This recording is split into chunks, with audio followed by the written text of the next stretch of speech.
kajan mi kasih sajai Blay uang jo kain jongi Dagaba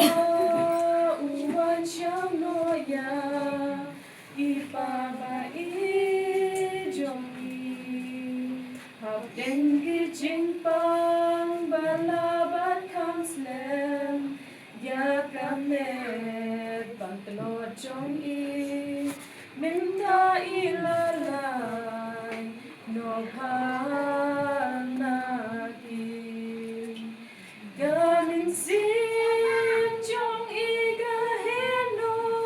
Shamong jirgun Ilalay pa Najishitom baron Bangin yo yashem Shakariba pirnai Shakariba la pinre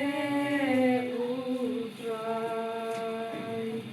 Kayin kasem magilok kijor Ngisyo kajing duka merah Hang nongin shem kum jing pa jong i Kim sa tang ha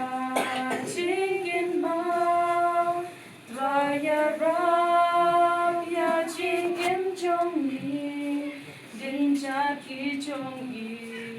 Ngin yai bun Hadungin ya shem Shakari bom chikun Gamin sim jong i galaheno Shabom jirgun Ilalat pa Najishitom baro Ngin pinkre bangin yo yashem Shakariba pirnai Shakariba la pinkre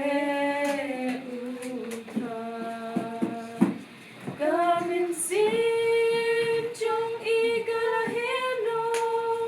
Shabong jirgun Ilalay kar Najishitom baro Ngin pinkre bangin yo yashem